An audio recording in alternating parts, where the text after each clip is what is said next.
Assalamualaikum warahmatullahi wabarakatuh. Nama saya Trakbar Juansyah dari kelompok 6, kelas B, ingin menjelaskan tentang heritabilitas, korelasi genetik, dan repeatabilitas. Ilmu pemeliharaan ternak berfungsi untuk meningkatkan kualitas genetik ternak, sehingga dapat menghasilkan keturunan dengan karakteristik benih unggul, meningkatkan hasil, meningkatkan kualitas produk, meningkatkan nilai ekonomis ternak, meningkatkan efisiensi dan laju konversi pakan, serta meningkatkan pendapatan peternak. Salah satu cara untuk meningkatkan kualitas genetik adalah dengan melakukan program kawin silang dan seleksi. Heritabilitas merupakan parameter terpenting dalam pemulihan ternak. Semakin tinggi nilai heritabilitas dari sifat yang dipilih, maka semakin tinggi sifat yang diperoleh. Tingginya nilai heritabilitas sifat tersebut menunjukkan bahwa terdapat korelasi yang tinggi antara fenotip dan variasi genetik. Namun, jika nilai heritabilitas rendah, maka harus dipilih secara berkelompok. Dalam membuat rencana seleksi dan rencana perkawinan untuk meningkatkan kualitas genetik ternak, perlu dipahami nilai heritabilitas, korelasi genetik, dan repeatabilitas. Pengetahuan ini dapat digunakan untuk memperkirakan sejauh mana kemajuan program pemeliharaan yang berbeda dan membantu membuat keputusan penting tentang apakah biaya program pemeliharaan sebanding dengan hasil yang diharapkan. Tujuan dari praktikum ilmu pemeliharaan ternak yaitu mahasiswa dapat melakukan perhitungan heritabilitas, korelasi genetik, repeatabilitas antar kelas, dan repeatabilitas dalam kelas. Mahasiswa juga mampu memahami kegunaan dari masing-masing parameter genetik, serta mahasiswa dapat melakukan perhitungan secara aplikatif. Manfaat praktikum ilmu pemeliharaan ternak adalah mahasiswa dapat melakukan perhitungan heritabilitas, korelasi genetik, dan repeatabilitas antar kelas dan dalam kelas, serta mahasiswa dapat memahami kegunaan dari masing-masing parameter genetik, dan mahasiswa dapat melakukan perhitungan secara aplikatif. Berikut merupakan contoh soal. Di suatu peternakan sapi potong Bali mengawinkan 4 ekor sapi pejantan dengan masing-masing 5 ekor sapi betina. Didapatkan bobot lahir sapi Bali berkisar antara 9 sampai 20 kilo. Bisa dilihat di tabel datanya, di mana kita bisa mendapatkan bobot lahir dengan bobot dewasa. Lalu kita lanjut ke tabel rekapitulasi data. Di tabel rekapitulasi data, kita bisa menghitung Y1 dan Y1 kuadrat. Lalu dari tabel tersebut kita bisa mengetahui Y kuadrat IK, S, N, NI, dan K. Lalu kita lanjut hitung faktor koreksi dengan menggunakan rumus Y kuadrat per N, di mana menemukan hasil 3599,24. Lalu kita lanjut untuk menghitung jumlah kuadrat antar pejantan atau JKS, di mana rumusnya itu kuadrat I Y kuadrat per NI dikurangi FK, ditemukan hasil 4,1895. Lalu kita lanjut dengan menghitung jumlah kuadrat antar anak dalam pejantan atau JKW dengan rumus sigma I dikali sigma K Y kuadrat IK dikurang sigma I Y kuadrat per NI, di mana ditemukan hasil 9,876. Lalu kita mencari derajat bebas antar pejantan atau DBS. Rumusnya sederhana, yaitu S dikurang 1, hasilnya 3. Selanjutnya kita menghitung derajat bebas antar anak dalam pejantan atau DBW. Rumusnya juga sederhana, yaitu N titik dikurang S, dan hasilnya adalah 16. Lalu kita mencari kuadrat tengah antar pejantan atau KTS. Rumusnya itu JKS per DBS, di mana 4,1895 dibagi 3, yaitu 1,3965. Selanjutnya kita mencari kuadrat tengah antar anak dalam pejantan atau KTW. Rumus KTW yaitu JKW per DBW, di mana ditemukan hasil 0,61725. Dan selanjutnya kita mencari kuadrat tengah harapan antar anak dalam pejantan atau O2W. Rumusnya itu O sama dengan KTW, di mana hasil KTW adalah 0,61725. Selanjutnya kita mencari ragam S atau 02S, di mana rumusnya adalah KTS min KTW per K, di mana KTS adalah 1,3965 dikurang KTW yang tadi ketahui 0,61725 per 5. Ditemukan hasil 0,15585. Selanjutnya kita mencari kuadrat tengah harapan antar pejantan atau KTHS, di mana rumusnya sederhana, yaitu 02W plus K dengan hasil 5,61725. Dan yang terakhir kita mencari heritabilitas indeks bobot lahir atau H2. Rumusnya itu 4 O2S per O kuadrat S plus O kuadrat W. dengan hasil 0,80636. Dari hasil heritabilitas indeks bobot lahir dapat disimpulkan bahwa kemampuan ternak untuk menurunkan sifatnya pada keturunan selanjutnya sebesar 80%. Lalu kita lanjut ke pendugaan nilai heritabilitas bobot dewasa. Di tabel rekapitulasi data, kita dapat mencari Y1 dan YI dan YI kuadrat. Lalu kita dapat mengetahui Y kuadrat IK, S, N, NI, dan K. Lalu kita mencari faktor koreksi di mana rumusnya sama, yaitu Y kuadrat per N. Lalu ditemukan hasil 1.034.124,18. Lalu kita mencari jumlah kuadrat antar pejantan atau JKS, di mana rumusnya yaitu sigma I YI kuadrat per NI dikurangi FK, di mana dihasilkan 1,46. Lalu selanjutnya kita mencari jumlah kuadrat anak dalam pejantan atau JKW dengan rumus sigma I dikali sigma KY 2 KY kuadrat IK dikurang sigma I YI kuadrat per NI, di mana menemukan hasil 13,36. Lalu kita mencari derajat bebas antar pejantan atau DBS dengan rumus yang sederhana yaitu S-1 dengan hasil 3. Lalu kita mencari derajat bebas antar anak dalam pejantan atau DBW dengan rumus yang sederhana yaitu N-S dan ditemukan hasil 16. Selanjutnya kita mencari kuadrat tengah antar pejantan atau KTS. Rumusnya JKS per DBS dan hasilnya adalah 0,48867. Selanjutnya kita mencari kuadrat tengah antar anak dalam pejantan atau KTW, di mana rumusnya JKW per DBW dan hasilnya adalah 0,835. Selanjutnya kita mencari kuadrat tengah harapan antar anak dalam pejantan atau O2W. Rumus ini sama dengan hasil KTW yaitu 0,835. Selanjutnya kita mencari ragam S. Rumusnya itu KTS min KTW per K, di mana hasilnya adalah minus 0,06926. Lalu kita mencari kuadrat tengah harapan antar pejantan KTHS dengan rumus 0 kuadrat W plus K sama dengan 5,835. Dan yang terakhir kita mencari heritabilitas indeks bobot dewasa dengan rumus yang sama yaitu P 0 kuadrat S per 0 kuadrat S plus 0 kuadrat W dan ditemukan hasil minus 0,361769. Dari hasil tersebut kita dapat menyimpulkan bahwa data dummy tidak sesuai dengan data yang asli yang ada di lapangan karena hasilnya berbeda, yaitu bernilai negatif. Berikut tabel daftar sidik ragamnya, di mana tadi sudah diketahui DBS, DBW, JKS, JKW, KTS, KTW, dan KTHS dan KTHW. Lalu kita lanjut untuk menghitung korelasi genetik indeks bobot lahir dan bobot dewasa. Kita masuk ke tabel rekapitulasi data genetik indeks bobot lahir X bobot dewasa, di mana di sini terdapat bobot lahir dan bobot dewasa, dan kita bisa dapat mengetahui X1, Y1, dan XY, X1, Y1, dan XY kuadrat. Dari tabel tersebut kita dapat mengetahui X, Y, N, sigma K dikali sigma IK plus YIK, N titik, dan NI titik. Pertama kita menghitung faktor koreksi, di mana rumusnya adalah X dikali Y per N. Dapatkan hasil 60.949,7. Lalu kita menghitung jumlah hasil kali antar pejantan atau JHKS dengan rumus sigma I XI dikali YI per NI dikurang FK dengan hasil 1. Kita langsung menghitung jumlah hasil kali antar anak dalam pejantan atau JHKW dengan rumus sigma I dikali sigma K dikali XIK YIK dikurang sigma I XI dikali YI per NI, di mana didapatkan hasil 7,8.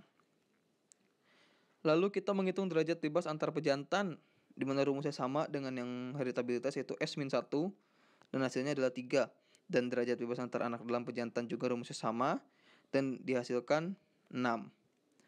Lalu kita menghitung hasil kali rata-rata antar pejantan atau HKRS, di mana rumusnya JHKS per DBS dengan hasil 0,33. Lalu kita hitung hasil kali rata-rata antar anak dalam pejantan atau HKRW di mana rumusnya JHKW per DBW sama dengan 0,4875. Lalu kita hitung hasil kali rata-rata harapan antar anak dalam pejantan atau KOFW di mana hasil KOFW itu sama dengan HKRW yaitu 0,4875. Selanjutnya kita hitung hasil KOFS di mana rumusnya adalah HKRS min HKRW per K dan didapatkan hasil minus 0,0315. Dan selanjutnya kita mencari hasil kali rata-rata harapan antar pejantan atau HKHRS di mana rumusnya adalah KOFW ditambah K dan hasilnya adalah 5,4875. Yang terakhir, kita dapat mencari korelasi genetiknya dengan rumus 4 KOFS per akar 4 O kuadrat S X dikali 4 O kuadrat S Y di mana hasilnya adalah 0,13.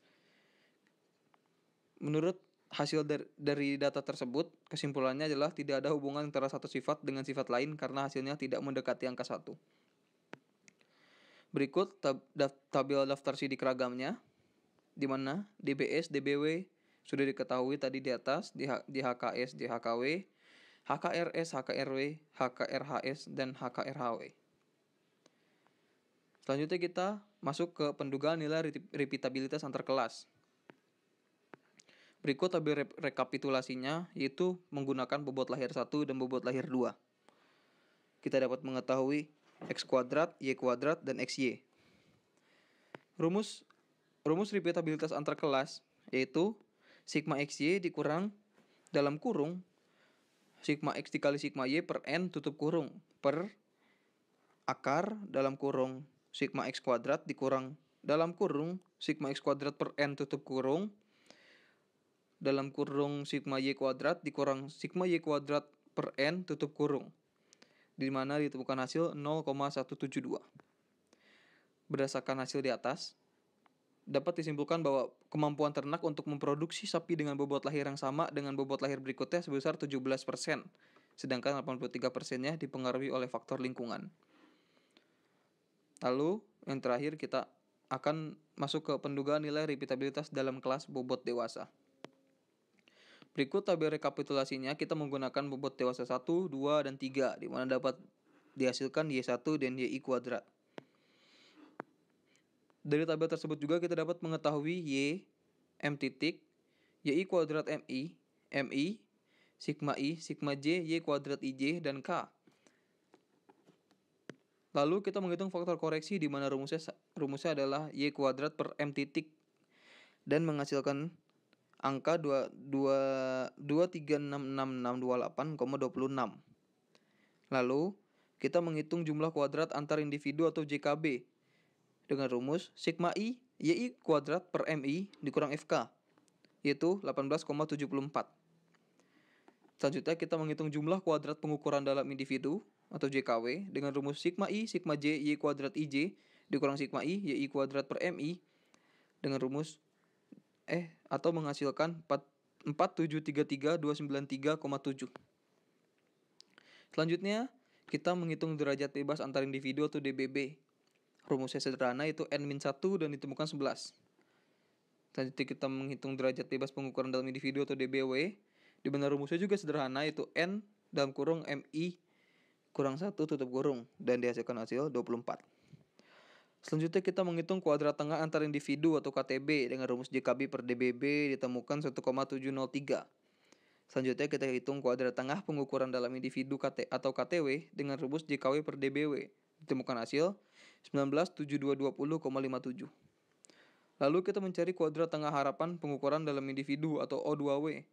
O2W ini hasilnya sama dengan KTW, berarti 197220,57.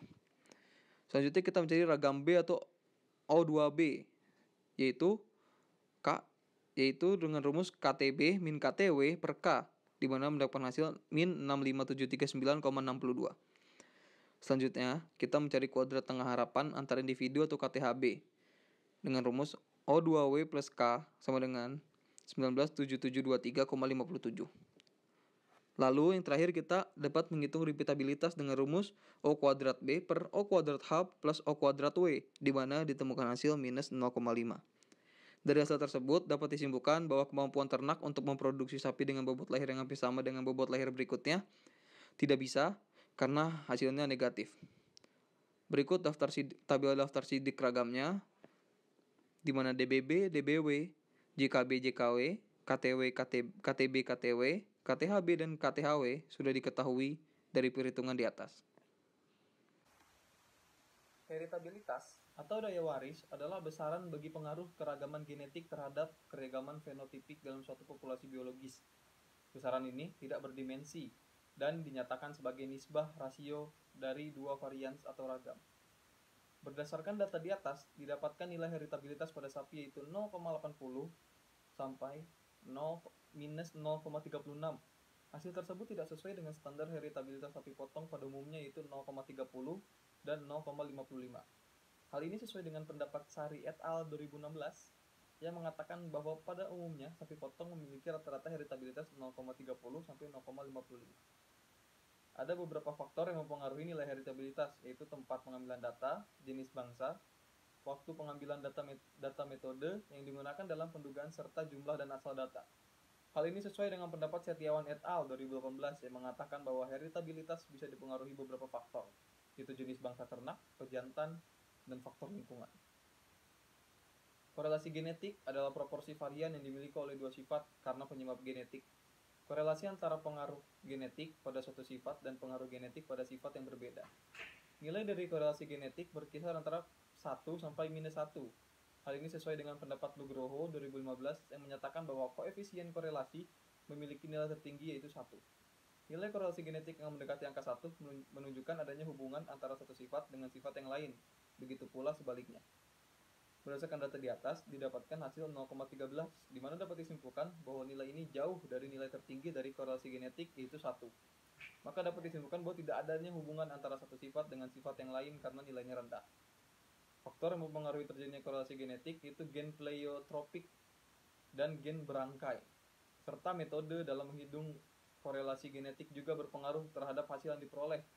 Menurut Oktarina et al. 2016, korelasi antar sifat pada tanaman disebabkan oleh faktor genetik dan faktor lingkungan. Faktor genetik yang menyebabkan korelasi adalah peristiwa pleiotropi dan rangkaian atau linkage. Dan yang terakhir dari repeatabilitas. Repeatabilitas merupakan bagian dari ragam total VP suatu populasi yang disebabkan oleh karena perbedaan antar individu yang berkarakter permanen.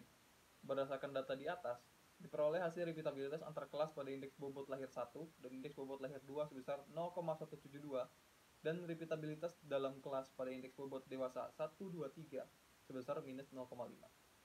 Ini menunjukkan bahwa nilai repeatabilitas keduanya tergolong rendah karena rentang nilai repeatabilitas adalah 1 sampai minus 1.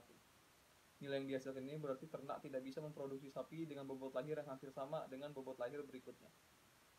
Repeatabilitas terdapat dua metode perhitungan, yaitu metode repeatabilitas antar kelas dan metode repeatabilitas dalam kelas. Sifat repeatabilitas yaitu tetap, namun ada beberapa faktor seperti frekuensi, gen, dan lingkungan yang dapat mempengaruhi nilai repeatabilitas. Hal ini sesuai dengan pendapat Isngatirah 2018 yang menyatakan bahwa repeatabilitas dipengaruhi oleh frekuensi gen, sifat yang diestimasi serta faktor lingkungan yang mempengaruhi produksi yaitu manajemen pakan dan iklim. Kesimpulannya, berdasarkan data di atas, dapat disimpulkan bahwa nilai heritabilitas pada bobot lahir 1 tergolong tinggi. Untuk heritabilitas pada bobot dewasa 1 itu tidak sesuai dengan data yang ada di lapangan karena hasilnya negatif. Korelasi genetik antara indeks bobot lahir 1 menunjukkan bahwa pada indeks lahir bobot dewasa memiliki keterkaitan yang rendah. Nilai korelatif rendah dan bernilai positif dapat diartikan bahwa hubungan dua variabel kurang kuat. Nilai repeatabilitas antar kelas pada indeks bobot lahir 1 dan indeks bobot lahir 2 dan bobot dewasa 1, 2, 3 menunjukkan bahwa nilai repeatabilitas antar kelas IBL1 dengan IBL2 dan repeatabilitas dewasa 1, 2, 3 tergolong rendah. Untuk saran, berdasarkan hasil dari data di atas, sebaiknya praktikum dilaksanakan secara langsung, sehingga praktikan dapat lebih memahami secara baik dan benar serta data yang digunakan lebih akurat lagi agar hasilnya sesuai dengan standar yang telah ditentukan.